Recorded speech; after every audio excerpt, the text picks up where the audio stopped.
Natakot ang isang NBA coach sa body transformation ni Luka Doncic. Sobrang galing na daw nang wala sa shape na Luka. Paano pa daw ngayon? Sidestep three-pointer is good.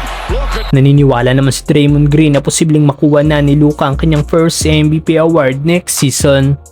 Mukhang papasok na nga po si Luka sa kanyang pinaka-dangerous form na ayon pa nga sa isang anonymous NBA coach.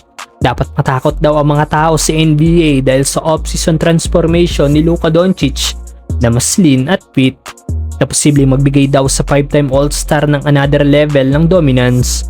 Ayon sa anonymous NBA coach, dapat matakot daw ang mga tao dahil malaking numero na ang nagagawa ni Luka na mataba pa ito.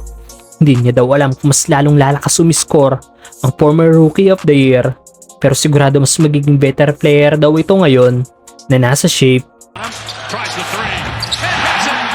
The first Kung isa daw si Luka sa best player sa NBA sa dati nitong pangangatawan, mas lalo daw nitong mapupush pa ang kanyang laro ngayon.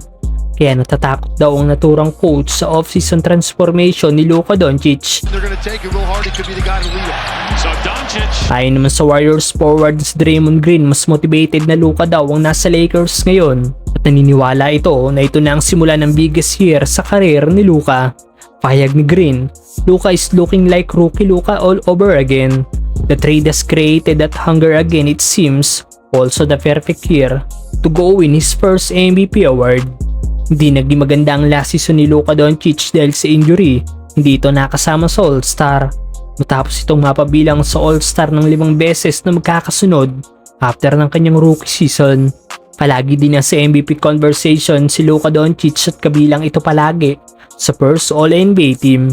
Best season ni Luka so far ay noong 2023 to 2024 season kung saan nag-average ito ng 33.9 points, 9.2 rebounds at 9.8 assists per game, kung saan nagtapos ito bilang third sa MVP voting at siya rin ang nanalo bilang scoring champion.